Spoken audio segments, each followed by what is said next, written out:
And we are live. Welcome everybody once again to Building Stuff with Nova. This is the place. You're in the right place. Whether you're coming to us on Twitch, today we're on YouTube as well, or if you're on Facebook, this is the place where we come together and we like to call it our virtual mastermind, virtual makerspace. This is the ideation laboratory where you and I build together, and we do it in a number of ways. My name is Dr. Nehemiah Mabry, but you can call me Dr. Nee. We're friends now, and we like to call everyone who hangs out with us on a regular basis the building committee. So shout out to our regulars on Twitch. We do this every day at 1 p.m. Eastern, and people who have been coming back frequently on YouTube. I want to know who's there. So please do me a favor and drop your name, drop an exclamation point, say hello in the chat. We just need to know who's there. And I want to give a special shout out again to our audience that is on Facebook. We're more than happy to have you all with us today. I'm excited. I'm excited because we have another person who's a little bit more experienced in what I've been doing right now, and that is hosting a Nova show.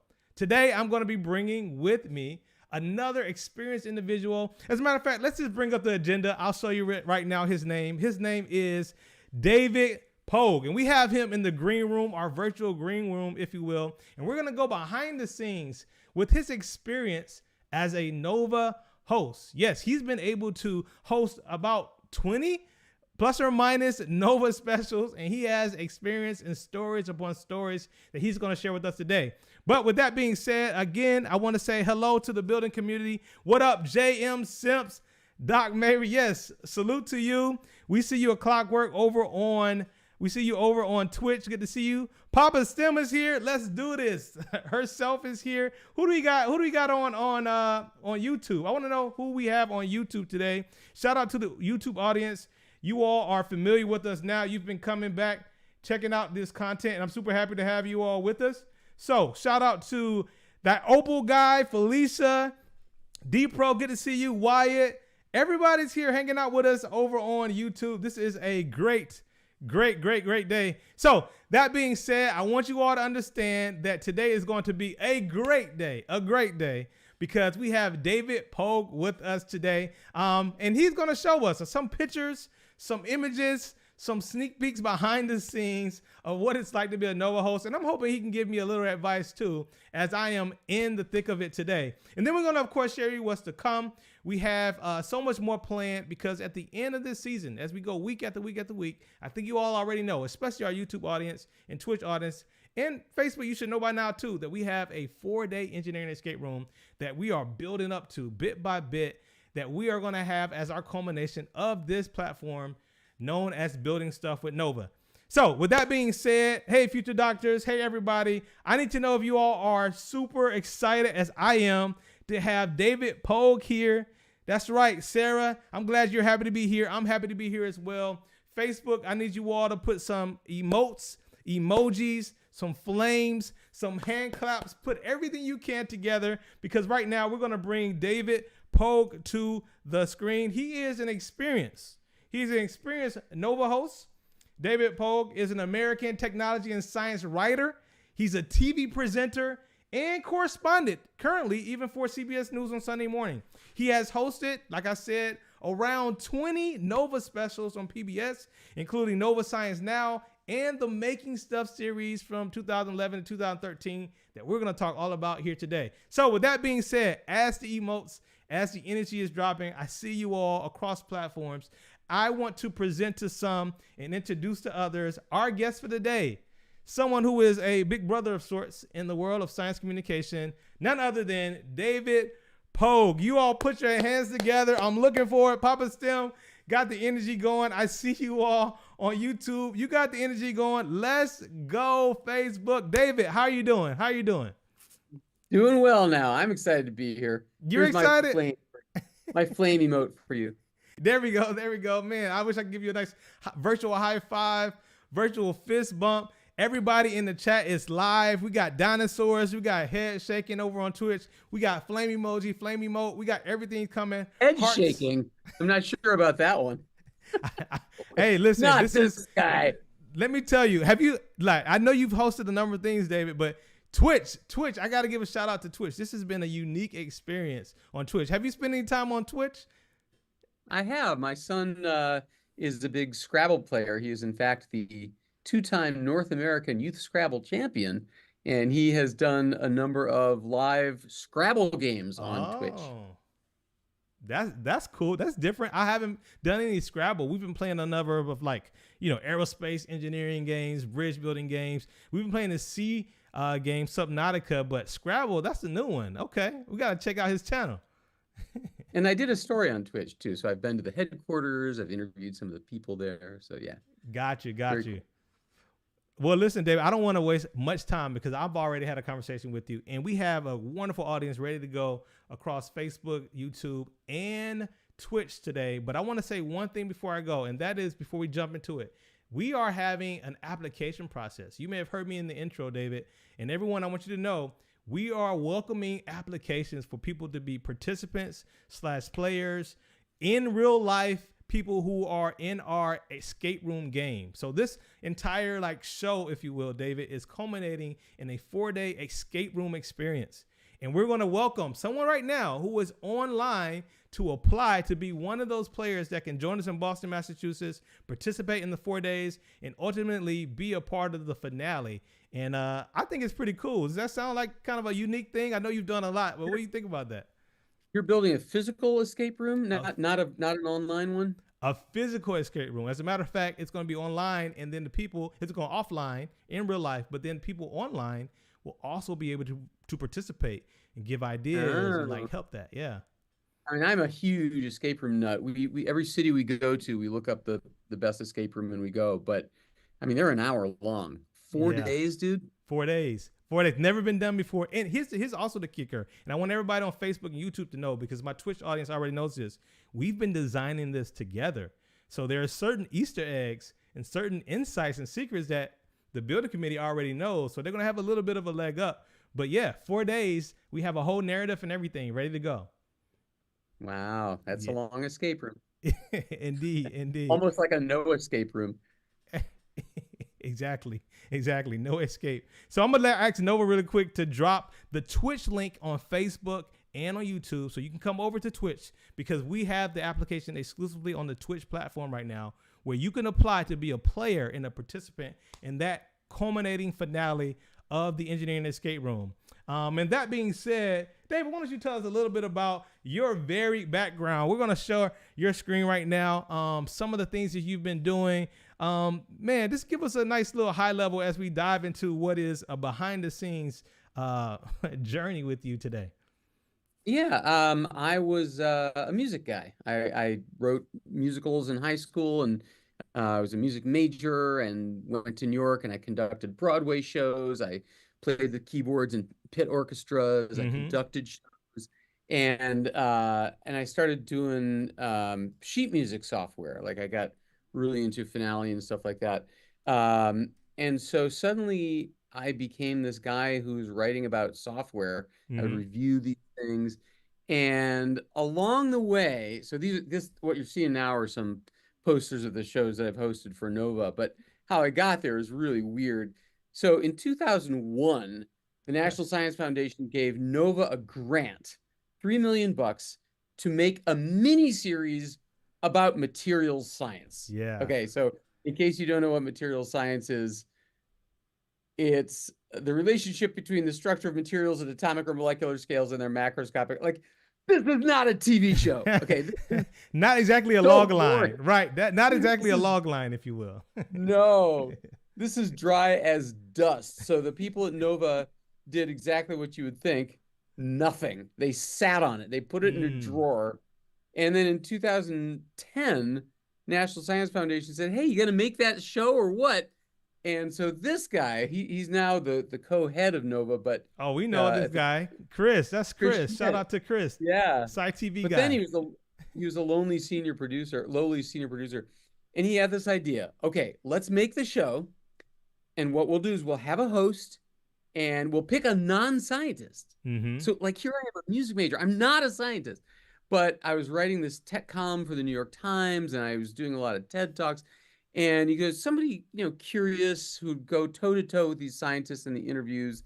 He actually told me that usually when they try to have a scientist as the host, he goes to interview other scientists, it can turn into a pissing match. So Oh yeah, yeah, anyway, yeah, yeah. A lot of peacocking. A lot of peacocking. Sometimes yeah, we scientists and engineers sometimes are sensitive about our work. You know what I mean? exactly. So anyway, so he had this concept. We'll take this person, and they picked me. That's Mm-hmm. the poster. I look like love child of Stephen Colbert on Charlton Heston there. Um, The race but eyebrow. what we'll do is we'll subject him to these extreme telegenic stunts to make our point about material science. So, like to talk about how nothing grows on shark skin, we will have him scuba dive in the Bahamas and feel Mm. the sharks. And and by the way, a little story about that. If you watch the episode, you'll see that my arms are like under my armpits like this. And that's because they had a professional shark wrangler, this scientist woman, and she said, I will be waving chum, bloody fish guts, Oh my to goodness. attract the sharks. So for best results, you should not wave your arms Okay. because they'll Okay. think All right. All you right. have Wait. them. Wait. Wait. David. So part of the production was waving fish guts to attract the sharks. So they're thinking, they're salivating, they're ready to eat. And then Yeah. basically the safety protocol for you is just don't wave your arm so they don't think your arm is something to eat. Is that basically what I'm Yeah. picking up So here? that's why my arms are like locked down here. And as you Oh, can see, it didn't work. I mean, look at that shark, oh my like goodness. shark. I don't know if you can see me in the camera, but the shark's like with these dead eyes, like, do you have some? You're Oh like my goodness. right at me. Let's just say the water temperature around me was a few degrees warmer than the rest of the water. It was Funny. terrifying.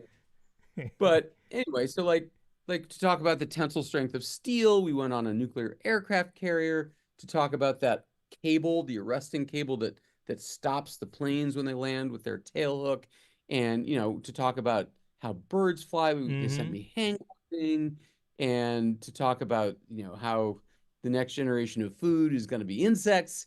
I had to eat maggots. Yep, I did that. And oh, this thing. This never aired. This was not in the show, but we shot it anyway. The idea was they were going to release scents, odors into my nostrils, and every time peanut butter came up, they were going to shock me. And Mm. so the idea was to trick my brain to the point where anytime after this, for 2 weeks after this, anytime I smelled peanut butter, I would feel sick. It totally didn't work. I mean, it would like put orange smell and syrup smell and then peanut butter smell and then bam. And I mean, it was extremely unpleasant and it didn't work at All all. right. It Well, did let nothing. me let me slow down real quick because a lot of this is fascinating, and I want you all to know. By the way, chat, Twitch, YouTube, Facebook, you all can ask questions, and we're gonna circle back to this in a little bit. But this was all, if I'm not mistaken, on the series making stuff around material science, right, David? And Well, or is it different? yeah, Go ahead. Is this different? I think this one was for a Nova Science Now special called Oh, okay, Can We okay, Eat? okay, okay. Got it, got it, got it. But I guess so. You're sharing some other stuff because I want to get into the making stuff one. But this one right here that didn't air was this more so like treating. I don't know what was the whole purpose behind this. It looks like a nice contraption, but I know you said the goal was to sort of make it work to where you feel safe. But like, what was the bigger picture here?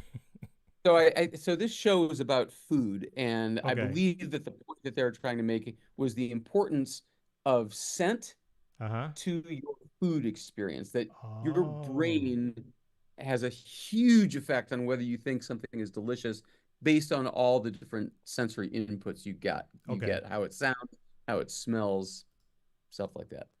It Got it. was it was a fiasco. Got it. Got it. Looked like a scene from Ghostbusters. Somebody said uh, in the Yeah, chat. it does. I spent a whole day at the Cincinnati Zoo tickling baby animals. This is was for a show called Do Animals Think? And we were trying to prove that they had a sense of humor or that they could laugh. It looks like a laughing And elephant, though. I'll tell you that. yeah, this right here, this is a baby penguin. Okay. And so I was tickling and it made a noise. It was like like this. And I'm like, I did it. I got an animal to laugh. And this the zookeeper to my left there, he's like putting his hand in his face and he's like, no, dude, you didn't make it laugh. You've aroused it. Oh. Let's move on, shall we? Yeah. Yes. Let's move on. Okay. Yeah, they've developed this cool coating for our military tanks and trucks. Like when they're in Afghanistan, in Iraq, the bad guys used to shoot holes in our tanker trucks Mm-hmm. so that the would leak out over the road, and by the time the truck got to the battlefield, it was empty.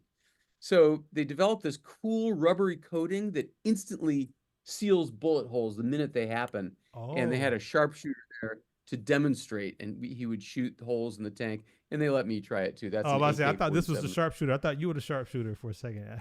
The way you look Yeah, at. I'd never even seen a gun in my life until that day. Um, and then one more just funny thing. They were trying to make the point that there used to be 4 species of people. Mm-hmm. Oh, okay. Well, maybe not. That's a better picture there. But 35,000 years ago, the only one that survived were Neanderthals. But there Mm-hmm. were these 3 others, like there's thousands of species of mosquitoes or whatever. So we are all descended from Neanderthals. Like you and I have between 2 and 6% Neanderthal DNA in us.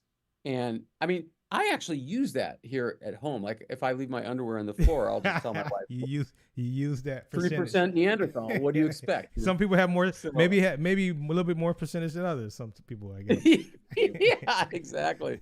So the Nova people wanted to make the point that we were all still basically Neanderthals. So they got a Hollywood makeup artist to make me up as a Neanderthal. This was a 7-hour process. They make a mold of my face, Wow. and they make pieces, and that's the result there. So they thought it'd be funny to have me like Look walking at you. down the That's streets. movie magic right here. Yeah, exactly. And it still kind of looks like me, which is really weird. Where are you? Where are you right now in this picture? That's San Francisco. Yeah. So they thought it'd be fun to have me walk down the streets of San Francisco and like film passerbys' reaction. Uh-huh. Except the result was none. Like nobody even paid attention. It's San Francisco. This is nothing. You fit in well, basically, is what you're trying to say. Like there's enough varied types of people there that you just kind of like, oh, there's a caveman right there just walking down the street. San Francisco or New York, nobody's gonna turn their head. I know. Yeah. I hear you. At the end of the night, we went out to dinner. You remember I'm a piano player, so right. They had this grand piano, and the director was like, "Go play the piano, it'll be funny." So I'm like playing Somewhere Over the Rainbow as a Neanderthal, and what I love is the guy in the middle background there. He's like, "Can I eat my steak here, please?" Pretty good accent. All right, so you want to talk some Well, stuff? Hey, let me plug something real quick. The chat is loving it, and again, I see your question, future doctors. I see you all's questions. We are saving your questions. Dave, we're going to get into, as I know you're ready, some engineering stories, but I just want to say this to the chat, everybody watching, we actually have a surprise at the end. Dave, as you saw him as a Neanderthal playing the piano, is a wonderful composer. He has a lot of experience. He told you earlier he's a music guy. He blended all this that we're going to reveal how he did so with a nice little video segment at the end. So you all got to stay tuned for that. But right now we're going to get into the engineering stories that Dave had the opportunity of participating and hosting in. And and I'll remind you all this again on Twitch only. In our chat, we have a link where you can apply to participate in our engineering escape room at the finale in Boston, Massachusetts, the last week of October. So I want to plug that again. And I believe we have now our first, I guess, sort of engineering highlight from your experience on making stuff. Is that correct, Dave?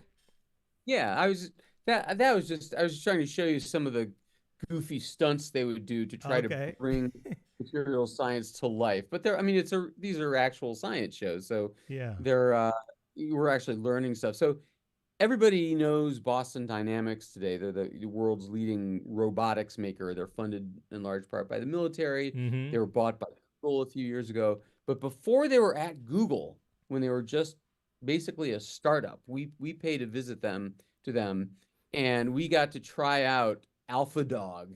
AlphaDog. The problem the military faces was this: our soldiers have to march, like 5-10 miles to the battlefield carrying these huge backpacks with 100 pounds of stuff. Couldn't we come up with some robot that's sort of like a horse that would carry their gear for them? And so they did. Yeah, let me show that. I'll show you a little clip. Oh, and it's voice controlled, which is really cool. Oh, so is that what you have? Voice control. Power on, engine off, sit, get up, and get me a beer. That's a good one. I like that. LS3, get up. The power! LS3, follow tight. What a good boy!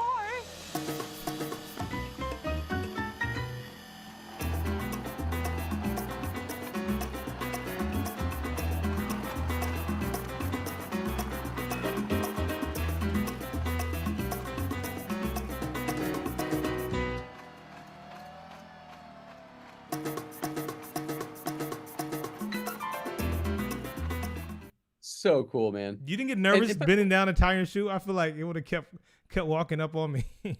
No, you might have noticed. I was keeping an eye over my shoulder. I mean, that thing could have killed me. Wow. But Boston Dynamics itself is very cool because there's all these experiments running around, these prototypes. This is not in the show. This is just walking around while we were doing the interview. Wow. Here's little. There's no back and forward. There's no upside down, right side up. Oh my goodness. I mean, I wanted to work here so bad. What a blast. You've probably seen where they are now. Every year or so they put out a video of their latest, and these are two of their premier models, and they program.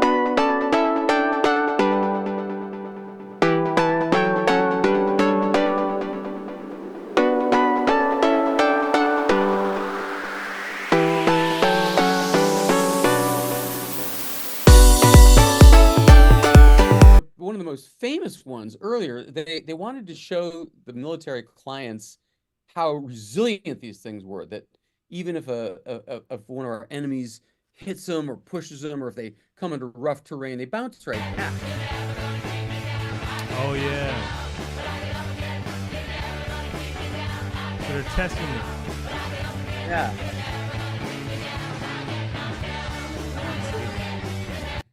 So this is not NOVA, but I have to show it because it's just crazy. Oh, this is the I know this is the one that's fake though, that went viral one time. Yeah. That was mimicking what we just saw. Okay. Someone did this on YouTube. It's a parody of what we just saw.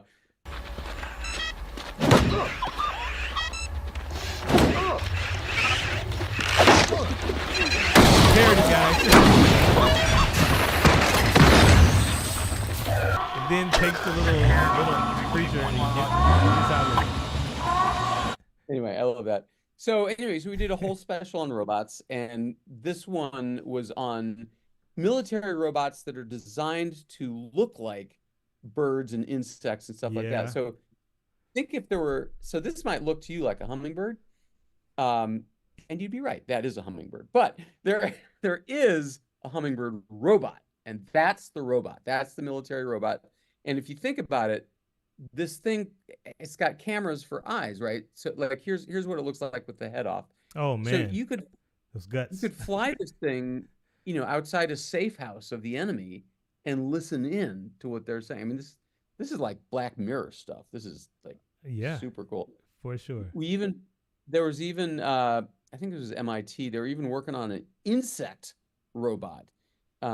At this stage, it was still a prototype, so it still had a wire to supply power. They hadn't figured out how it could carry its own battery yet. Yeah. But imagine this. Oh, wow. Imagine we had thousands of those. Wow. At our military disposal. Super cool. David, let me ask you a question really quick, because this is definitely get into the field of biomimicry, and maybe Nova, if you can drop a definition of biomimicry. But I want to squeeze in some questions because you're obviously on this show getting exposed to things that honestly the average person doesn't get exposed to. And that's the whole point of NOVA, right? Like bringing this stuff to broader audiences so they can see the science and technology. But I'm curious. Here's one question that came earlier, future doctors, just about TV hosting in general. Like, did you host shows before this and then get into more of the science tech stuff? Is that kind of what your trajectory was? Yeah, that's a really good question. I started doing TV for CBS Sunday Morning Okay, in you started there. 2002. Mm-hmm. But we're talking like a couple stories a year. Just whenever there was some, like the very first story I ever did was about the then revolutionary invention called the digital camera. Wow. They wanted me to do a 7-minute story about what that was. And it was Wow. like, it's still online. You can find it. It was like, and there's no film to develop. It was Right. like, Instantly. You get the picture instantly. Yeah. Wow. yeah. So I mean, I was, writing and hosting and scripting stories. But Nova took a leap with me. I mean, I never hosted a whole show. Okay. And again, I was not a scientist. The only B I ever got in high school was chemistry. So it was a thrill, and they really believed in me. And plus, remember, this grant was about to expire, so the expectations were kind of low. Like, let's just get something on the air. Yeah. And incredibly, it got the best ratings they'd had in 7 years. I mean, the formula that Chris Schmidt came up with was just this massive success. We wound up doing a second season of these, and then we've done a bunch of specials using kind of the same idea of very entertaining, very telegenic, but scientifically grounded shows. I love it. I love it. And so now you go from wowing everyone with the digital camera to now learning the intricacies of biomimicry, which Oxford Language has. Machinery. But they try to steal ideas from nature, which is the better way of saying the long definition you just gave. It's stealing nature's ideas, because nature's evolved these mechanisms over millions of years. Doing the interviews. Yeah, so this is a jellyfish. Wow. It flies in the air. You just wander. Wait, this is all inside, untethered, just going about its way. Untethered. Right there in their headquarters. I got it. How cool is that? It's just unbelievable stuff. And I remember all over the property of this company, all of their lawn had these robotic lawnmowers munching away, just totally unattended. It's just the coolest thing. Just like the wow, natural wow. Oh man, okay. Let me ask you about. Is this another biomimicry story, or I have another question about biomimicry? It is. Okay, go ahead. Share this one. All right. This was, I think, everyone involved. This is our favorite segment of all time. So these are called hagfish. It's a kind of eel, and when they get startled, they release enormous quantities of this gelatinous goop. And imagine that you're, the predator chasing the hagfish. The predator, the shark or whatever, gets entangled in this disgusting goop, and the hagfish gets away. It's the most incredible defense mechanism. Wow. And the way it works is the hagfish puts out a tiny drop of this white fluid, that little white stuff on the spoon there. Yeah. And when it mixes with seawater, it expands to 100 times its size. Wow. It is the coolest damn thing. So okay. Wow. Wait. So that little small piece of white fluid that's on that spoon turns into like that same volume that you're pulling out of the water right now. Yeah, and that's right. That's how they protect themselves. That is crazy. And so obviously, from an engineering perspective, they want to kind of learn from this and mimic it some kind of way. Yeah, exactly. So they studied this stuff, and it's actually made of very, very, very fine fibers. And they thought, man, if it has that, weight, that mass to volume ratio, we could make clothing out of this stuff that would last forever, be super easy to clean. And so here, I'll show you a little clip of how this works. I think the best way to do it is to reach in there and grab one. They let me startle it. Okay. Oh my gosh, look at that disgusting. It looked like you broke broke the fish in half. I've been slimed. It's crazy. What's the quantities of this stuff? This is like 3 times the volume of the fish. It's these spider silk-like threads that have really caught the researchers' attention. They might even serve as a model for a new kind of fiber. Actual thread made of actual reconstituted fish mucus. The dawn of the era of hagfish fabric. Right there. And then we did this joke. What would that be like? Nighttime is the right time for a fabric from the deep. Hagwear. But its look don't touch. Or the surprise will be on you.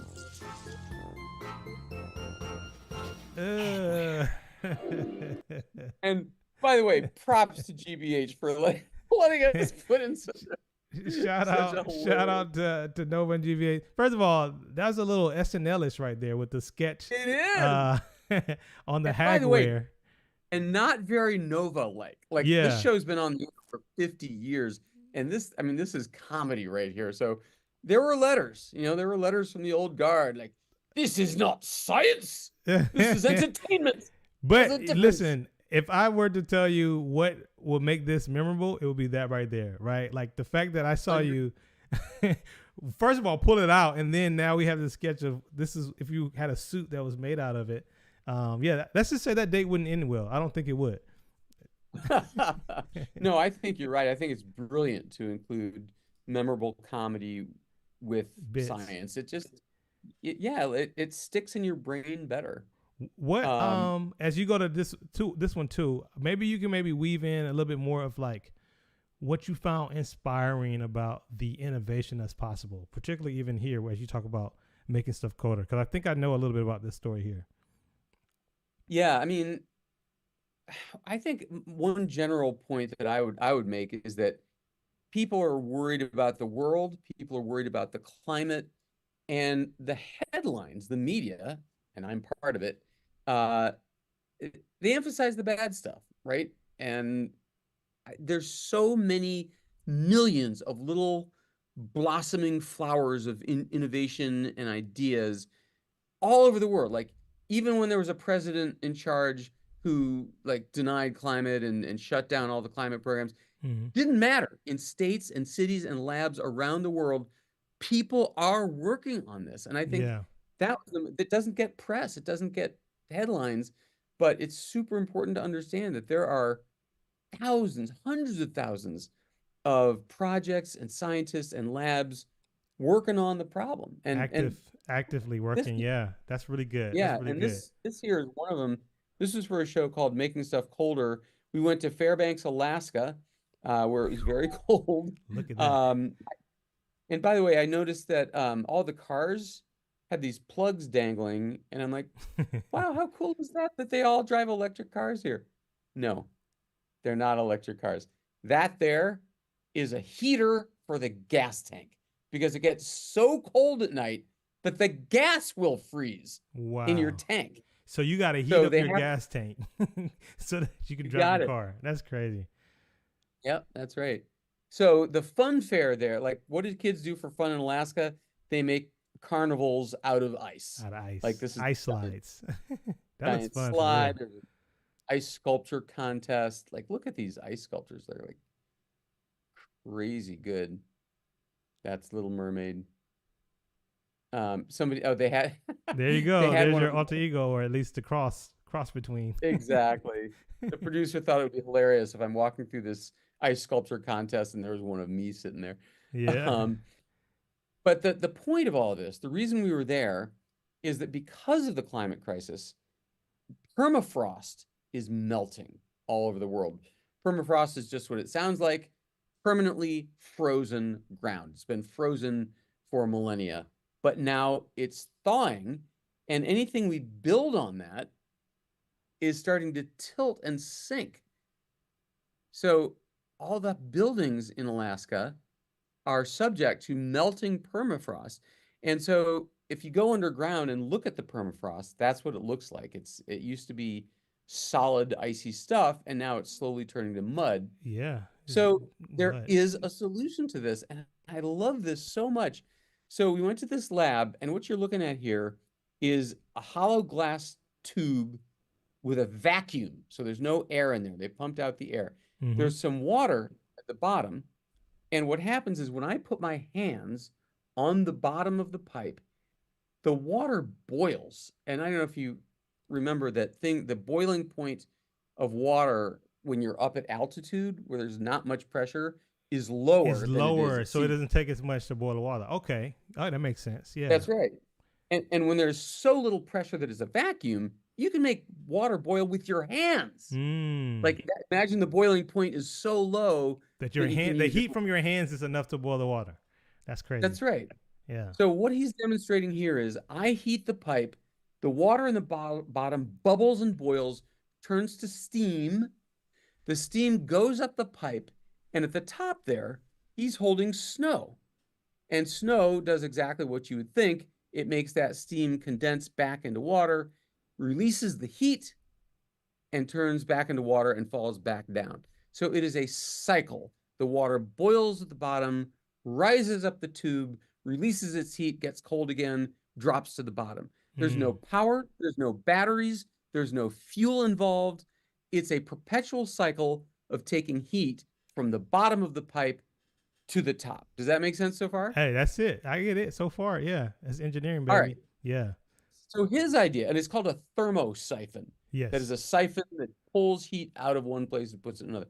All right. So imagine if you could make a commercial sized one of these things. And that's what they've done in Fairbanks. These are what thermosiphons look like in the real world. They work exactly the same, except it's liquefied carbon dioxide instead of water. But these things, these pipes go, this is the Fairbanks post office building. So these pipes go down and then they make an L shape. They go under the building. And all day long, the carbon dioxide turns to a liquid, rises up to these pipes, emanates the heat out to the air, but draws heat out of the ground. Yeah. So what we're saying is these things keep the ground frozen. That is awesome. No power, no battery. It's just brilliant. It keeps the ground frozen while keeping the air nice and warm. Yeah, I mean, essentially, right? Or is it putting it higher up in the air, I guess. Exactly. Away from the building. Away from it. I love it. Hey, shout out to everybody joining us. And David is experienced NOVA host, giving us some behind the scenes photos, images, and experiences from his time, his many years serving as a science TV host for this beloved brand NOVA. In a little bit, David, I'm going to ask you some personal questions, and chat, you're in for a treat because we're going to end the stream today with a cool way where he blends his music background that you all heard at the beginning of the stream with some of the stuff he's been doing here on the show. But before you go to this next story, David, I want to remind everybody that we have on Twitch a link where for those who've been following the channel, even someone who's new, as a matter of fact, if you're new, please hit the follow button. But if you want to go over in Twitch, you'll see a link where you can apply to be one of our players for our live engineering escape room. 4 days, right? That we're going to have someone from the audience, someone from our building committee, if you will, be one of our participants along with others in Boston, Massachusetts. So please go over to Twitch. We want to see you there. Hit follow if you're new, apply. And maybe you can be a part of the 4-day engineering escape room, which, to clarify, David, we're not going to have them in all 24 hours of 4 days. But I'm assuming that you've had some pretty experiences, some pretty, like, I don't know, close experiences, if you will, as a science TV show host. So that shouldn't scare you, right? Like 4 days, I mean, seeing you hold on to the hagfish and all this stuff, it seemed too far from your experience list, if you ask me. How are you choosing your participants? Is it a lottery or based on how smart they are? Well, the information, and I'm gonna say this, I'm gonna be vague just to keep it so I don't get in trouble, but the information is in the application. So they have to go and like hit the application and all that is outlined there. But we are gonna have more than one participant. We're still working on the numbers, but nevertheless, we want everyone to at least put their name in the hat and at the very least show up to be a virtual chat Twitch participant as well. So that's what we're doing there. That's what we're doing. Gotcha. Yeah. But yeah, go ahead. So just to finish up the thermosiphon idea, you may have heard of the Alaskan oil pipeline. Oh yeah. This is what it looks like.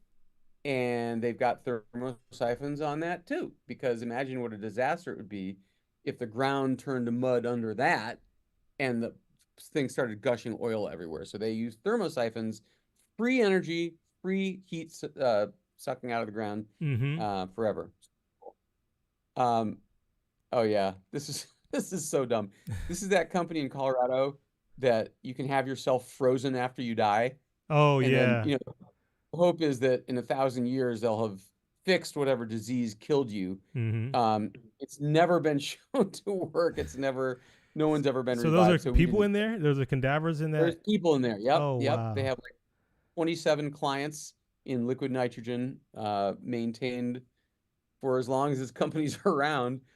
And we didn't air it because it seemed reasons. like kind of for obvious reasons. Is that what we're saying? Okay. Yeah.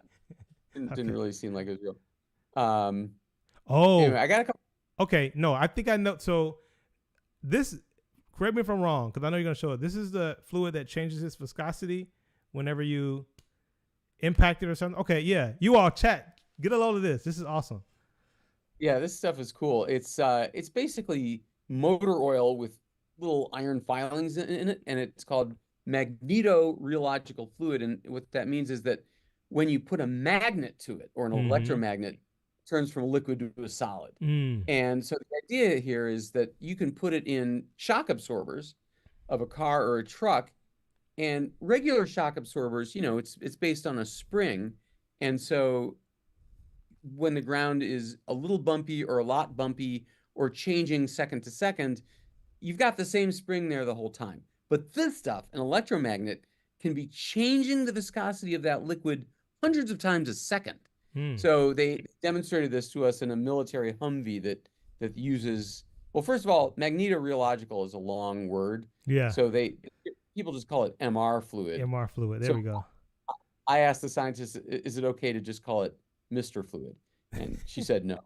But anyway. How do you make the seat recline anyway? Before. Oh, wow. Rough ride.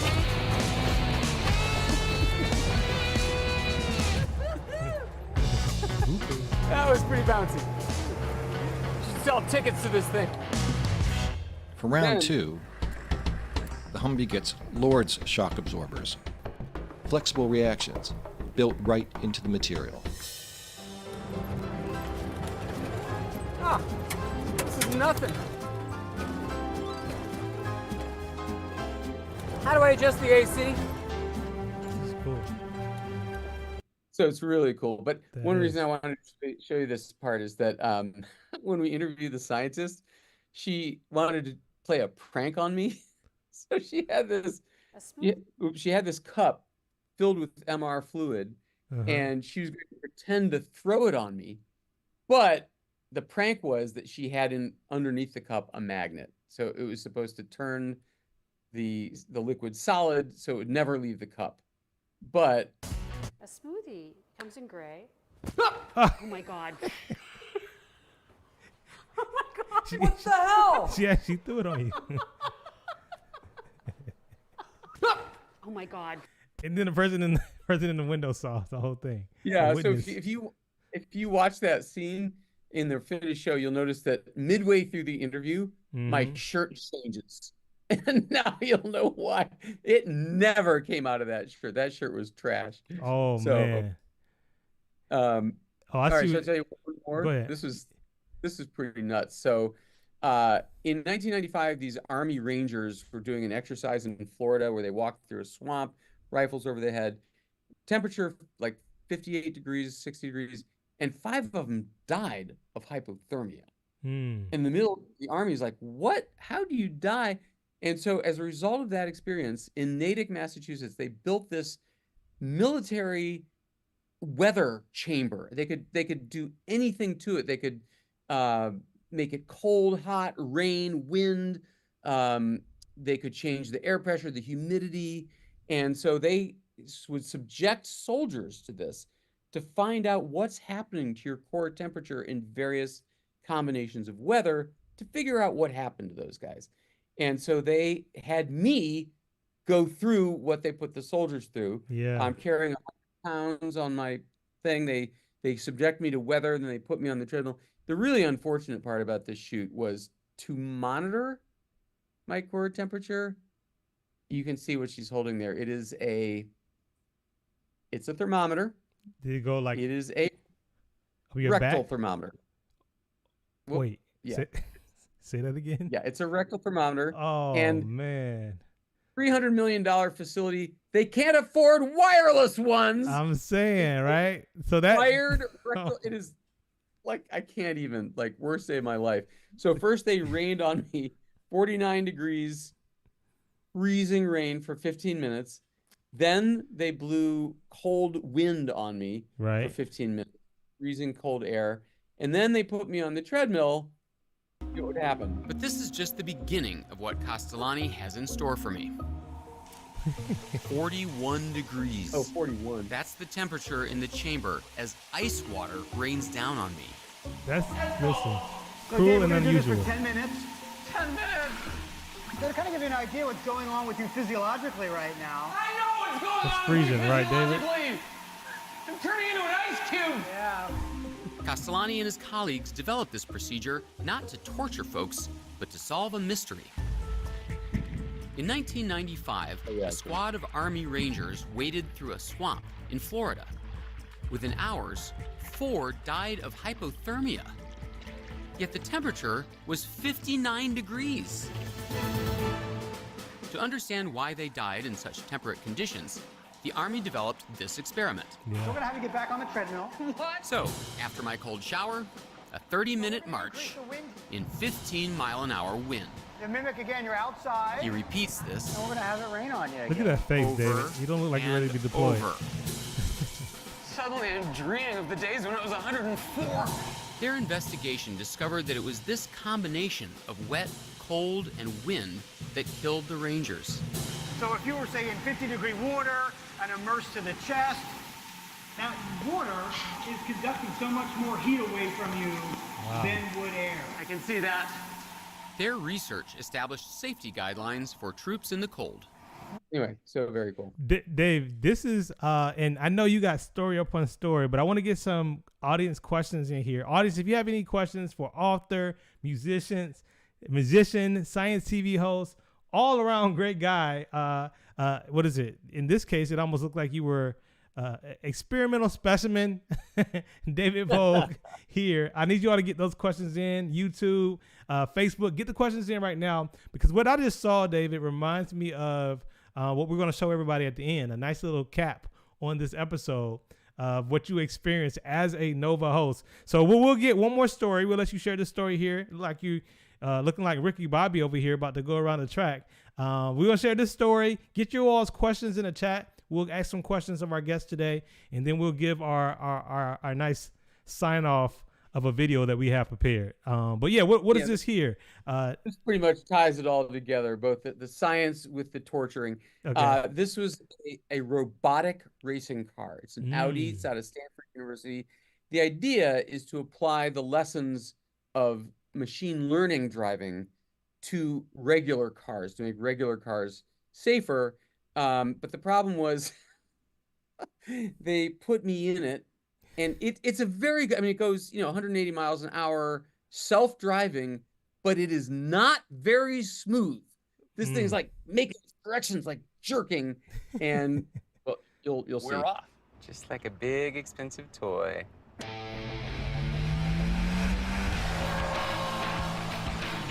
Okay, and so you're I'm not doing anything right now. We just went off the road, dude. If you don't go up on the rumble strip, then you're slow. Any race car driver will tell you that. What a smart little car. Shelley is constantly adjusting her position on the track. Wow. Her adjustments just aren't very smooth. Chris. Stop. You okay? Fortunately, Uh-oh. Chris can take over at any time. Yes, the time I puked on national TV. Wow. Man, you've been through a lot. And I want to see, let's see, we'll make sure we get some questions in, because we're going to continue that theme of just all the crazy things you've been through as a TV show host. But I just saw a question from Future Doctors. I'm going to bring it back up here. I think it had something to do. And by the way, chat, here's your opportunity to get some questions in on David Pogue. You saw all the crazy experiments that he's been a part of and experiences that he's also seen. But we got a question. Did you have any hosting experience? Okay, we already got that one. The music part. I guess someone asked about the music part. How do you get from music as a composer jumping all the way to like talking about science? That's a great question. So when in the mid 80s, when I got out of college, there was a sheet music software. I mentioned this, Finale. It's like the Microsoft Word of sheet music software, but it was $1,000, and I wanted it so bad. So I was a member of this user group in New York, the New York Mac user, and they had a little newsletter. And the editor said, "Why don't you write to the company and tell them that you're a reviewer, and they'll send you a free copy of their software?" And like, it's that easy. Wow. So that's how I got started writing about technology. I started reviewing stuff for computer magazines and then for the New York Times. And I think that's how I made the switch into technology. And then into science, that was all Chris Schmidt and NOVA taking a gamble on me. They thought, well, he's a good explainer of technology. Maybe he can also explain science. Listen, NOVA, and again, another big shout out to NOVA. We see you in the chat giving us nice definitions throughout this entire interview. We even see our friend Sci TV guy, who you gave a shout out to earlier. They said even the demolition derby was kinder to on your stomach. I guess somebody, I think that's Chris out there who knows a little bit about your experience. Is that Chris? Yeah, he was there. Yes. But again, I'm glad you explained that, how you got from music to science, because what we're about to share right now, chat, is a nice little piece you put together. Maybe you can set it up, David. I'm gonna play it here in a second, but go ahead and set up what I'm about to show the people. Yeah, should I exit the screen share or leave? No, leave that on. Leave that on. I got it on. I'll show it on my end. Yeah. So just a couple months ago was NOVA's 50th anniversary, longest running science show in the history of history. And they had a big celebration in Boston. I couldn't be there, but they asked me if I could participate in some other way. So I wrote and performed a song about my experiences with NOVA over those 10 wonderful years. And yeah, that's what this is. All right, let's see. Let's see it.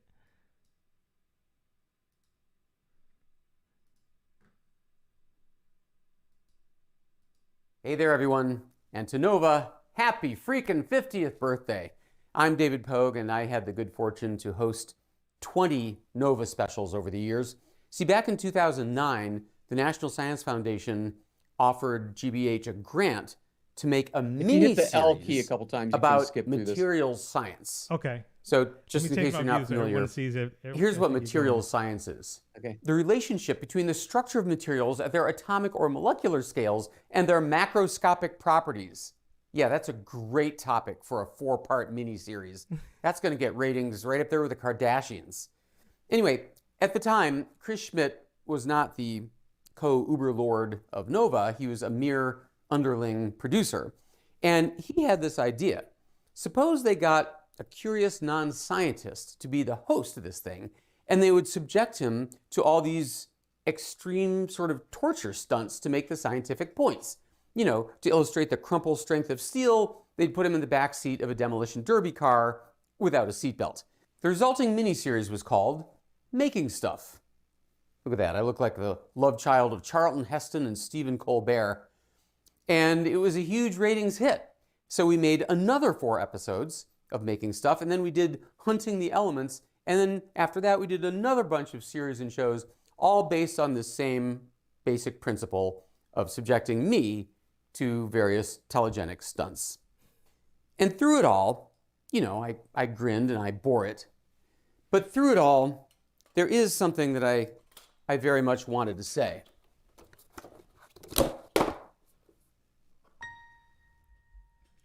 I understand that science needs explaining. I know on TV visuals are key.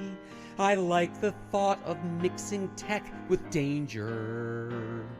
But tell me why the victim must be me. For elements, I handled live explosives. For bird life, I was shot into the sky. am honored that you chose me, but then you went and froze me. You're lucky I'm an easygoing guy. So please, GBH, kill me gently. Respect me as I'm laid into the ground. That's great about the ratings, but now my life is fading. So please kill me nice this time around. For making stuff the episode called Colder, you left me there to die in blazing heat. And when I rode a special bike in Faster, my leg got ground to bits like so much meat. For Safer, no big deal, I caught on fire. For Wilder, I was shipped by UPS. And one time you injected some germs, I got infected. It took me 7 years to convalesce. So please, GBH, kill me gently. Put hand on heart as you all watch me go. Each viewer our show reels in means better news from Nielsen. But please say there goes a seasoned pro. Don't get me wrong, I've loved every moment. What a ride, what thrills you've given me. Just one thing concerns me, it's the rumor about us making stuff season 3. Can't wait to do more dressing up on camera. A slimy stud or slinky sexy elf. Can't wait to meet more friendly cuddly critters. Or maybe be a guinea pig myself. So be my guest, please throw me in the ocean. And by all means, investigate my brain. I love every so often to get shut inside a coffin, 'cause nothing racks up views like death and pain. So please, GBH, kill me gently. Have silence as you watch my spirit ebb. You ran me through with skewers to gain a few more viewers, but I live on in reruns on the web.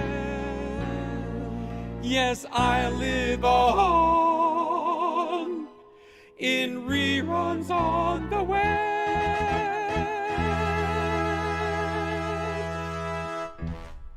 Classic. David, you all got to give David up for that nice little rendition.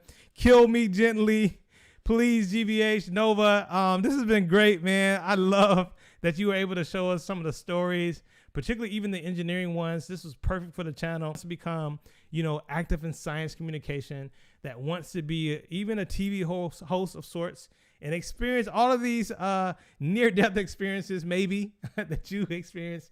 What advice do you have for someone aspiring to be a great science communicator before we say goodbye? I got to know. I mean, I think it actually helps to be an outsider. It helps to not be the one immersed in the jargon. It's just amazing how people will use scientific jargon. Like, to this, that mean, we don't know what that means. Right. Parts of what? Per million? What are you talking? What's the scale? What's the content? No, 415 molecules out of every million molecules in the atmosphere, so, and use Fahrenheit, for non-scientists. So I don't know, it's a mindset, and it helps to be a ham, it helps to just be a person who likes to be on camera and curious to find out the answers behind things in the first place. Yeah. Just put your mindset in the point of view of the viewer and ask yourself, would they know what that means? Yeah, that's good advice. And I know for a fact that your shows, Nova's, of course, 50-year history, has gone on to make tremendous impact in the lives of so many people. I mean, even you, I know you've told me that people have come up to you, young people have come up to you saying, thank you so much for all the work you did. I enjoyed your show. And I just want to add to that chorus and say thank you so much, as Tara Blazer is saying on Twitch, for being such a strong guy and a strong host and being committed to making sure that all of us are, better informed about science, even at your expense sometimes. So thank you so much for coming on the show and sharing that with us. Thank you, man. Super fun. Absolutely. Chat, you all know that this is the last stream of this week. We will pick up on after the holiday. So there's every day weekend here in the States. And so on Tuesday next week, we're going to be back with a stream. But I want you all to know that this has been a tremendous week as well. Go back and watch the VODs if you haven't already. We've been doing some really cool stuff. Again, shout out to NOVA for creating this space where you and I can build together. I want you all to put some applause, some thank you, some love, all of that in the chat for not only NOVA for creating this space, but David once again for coming on and showing us the behind the scenes of what it means to be a NOVA host. So until next time, you all take care. We're going to see you all same time, same place. As a matter of fact, let me go ahead and say this. A couple of more announcements before we sign off. We're going to try a few different times in September. So this is for the building committee. Hey, we're going to try a few other times. 1 p.m. Eastern is our staple time on a daily basis. So please just stay tuned, though. We're going to let you know as we give different updates that we're going to try different times to see how it works with our entire community over on Twitch. Again, people who are on YouTube, Facebook, make sure you come over to Twitch so that you can apply to be a part of our engineering escape room. We would love to see you all not only participate in the designing, but someone can come to Boston. I can give you a hug, give you some dap, embrace in person as you work with the team to try to escape our Y3K engineering escape room in 4 days time. So until next time, Super David, as we see in the chat, thank you so much. Everybody is saying thank you. You all take care, and I'll see you next week. Keep building. Peace. Bye, y'all.